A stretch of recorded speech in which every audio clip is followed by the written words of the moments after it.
नमस्कार, your money में आपका स्वागत है। मैं हूं स्वाति। हम जितना कमाते हैं उसी में से कुछ भविष्य के लिए बचाना भी चाहते हैं और इसके लिए हम तमाम तरह के ऑप्शंस में निवेश करते हैं।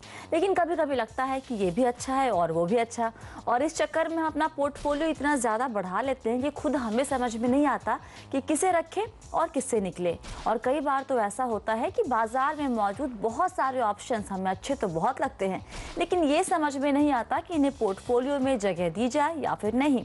इसलिए हम आपके लिए लेकर आते हैं योर मनी, जहां हम आपकी इन तमाम उलझनों का हल सुझाते हैं।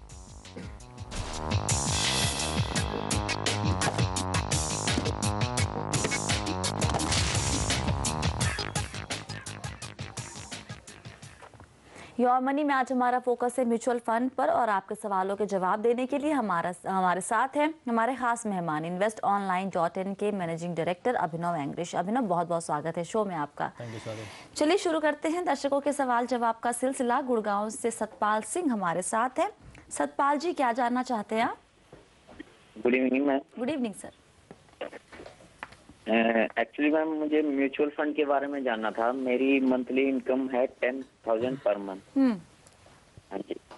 और मुझे मतलब घर चाहिए, मतलब उसके लिए तो 15 साल में मुझे मतलब 15 लाख रुपए चाहिए।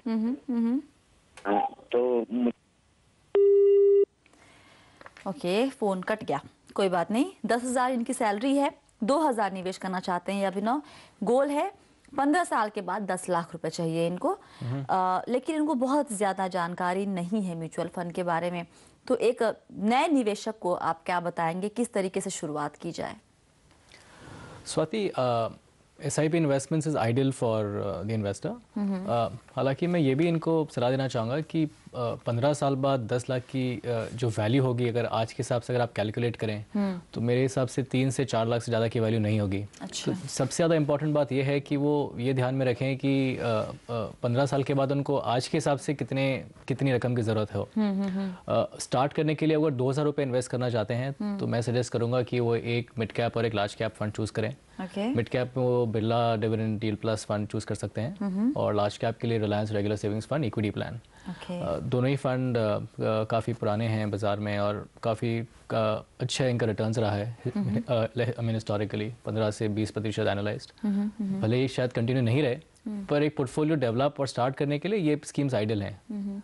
और हम ये भी सलाह देंगे इनको अभिनव कि जैसे इनकी सैलरी बढ़ती है, इंक्रीमेंट होता है, तो अपना अमाउंट जो है निवेश का बढ़ाते जाए। कंटिन्यूसली इंक्रीज करते रहें विद द इनकम्स, बिकॉज आपको इन्फ्लेशन को भी आपको कंसिडर करना पड़ता है। तो जैसे जैसे आपकी इनकम्स बढ़ रही हैं और जितना आप इन्वेस्ट ज़्यादा कर सकते हैं उतना ही बेटर रहेगा। राइट। तो सतपाल जी, आप शुरू कीजिए अपने 2,000 से निवेश। आपके लिए 2 फंड की सलाह दी है। अच्छा, 2 फंड में किसी एक फंड में ही लगाएं पैसे या फिर 1,000 बांट लें? नहीं, अगर पोर्टफोलियो डेवलप कर रहे हैं तो इक्वली अभी स्प्लिट कर लें।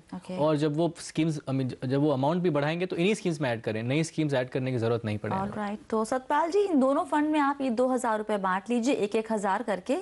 और एक बात ध्यान रखिए, जब सैलरी बढ़ेगी आगे चलते हुए तो अपने इन्वेस्टमेंट की अमाउंट वही बढ़ाइएगा और डिसिप्लिन होकर निवेश कीजिएगा। बीच में पैसे विड्रॉ मत कीजिएगा, क्योंकि आप गोल लेके चल रहे हैं 10 लाख का, वही 15 साल के बाद। तो हम चाहते हैं कि आपका जो गोल हो आप वो ज़रूर पूरा करें, इसलिए डिसिप्लिन होके 2 फंड्स के नाम बता दें आपको एक बार हम फिर से। बिरला सन लाइफ डिविडेंड यील्ड फंड जो एक मिड कैप फंड है, और साथ ही रिलायंस रेगुलर सेविंग फंड जो एक लार्ज कैप फंड है। आप इन दोनों में निवेश करना शुरू कीजिए। लेते हैं अगला सवाल। श्रीनगर से RK मोहपात्रा हमारे साथ है। मोहपात्रा जी, क्या जानना चाहते हैं आप? मैडम, मैंने कुछ इन्वेस्ट किया है, रेगुलरली SIP कर रहा हूँ जी। प्लस लमसम किया है MIP में, रिलायंस MIP पे और HDFC MIP है। तो मेरा ये जो गोल है, कुछ 50,000 रुपया 18 साल का बाद चाहिए और 20,000 रुपया 10-12 साल का बाद चाहिए, और कुछ रिटायरमेंट है। अच्छा। ये जो मेरा जो SIP जो है उससे मेरा गोल प्रपोज हो जाएगा कि ये ऑर्डर है कि वहाँ किसको कुछ चेंज करना पड़ेगा? ये सारे आप SIP कर रहे हैं ना मोहपात्रा जी?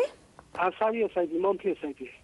और बस इसी 2 गोल को लेके आपने ये पैसे निवेश किए हुए हैं, इसके अलावा कोई और गोल तो नहीं है इनके इस निवेश के साथ जुड़ा हुआ? रिटायरमेंट बेनिफिट लास्ट में।